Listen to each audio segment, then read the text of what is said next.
Hoarding disorder is the topic for today.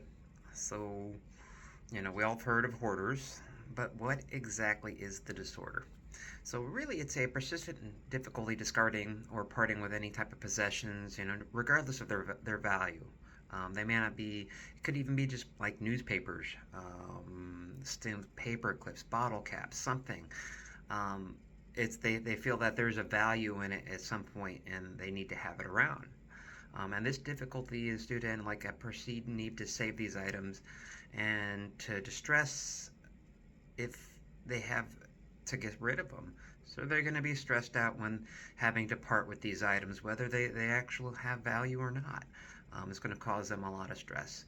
Also, they have difficulty discarding the possessions that result in accumulation, which may congest their living situation, clutter it up. And if it is cleaned up, it's because someone else, a third party, a family member, a friend, someone else comes and cleans that up. So you may enter their home and it may be trouble navigating the hallways because there's piles of stuff everywhere. Also, it causes distress in their relationships, their job, their social situations, maybe education. They're not going to necessarily have people over because of their perceived judgment of what they have in their home. It's also not contributed to another medical conditions such as brain injury or Prader-Willi syndrome, something like that. Also, the hoarding it's not better explained by another disorder like mental health disorder, like obsessive compulsive disorder, not having enough energy because they have major depressive disorder, like a schizophrenia or psychotic disorder. So it's not going to be attributed to that.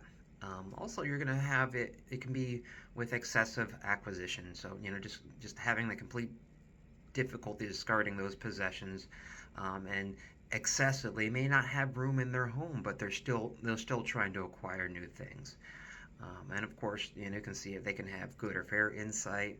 They can understand that it may not be the best thing for them. They can have poor sight. They may be on the fence. This may be a problem. This may not be. Or with absent insight or delusional belief that this is okay, everything's going well, and their living conditions may be unhealthy, and they don't see a problem with that. All right. Hope this helps. Thanks.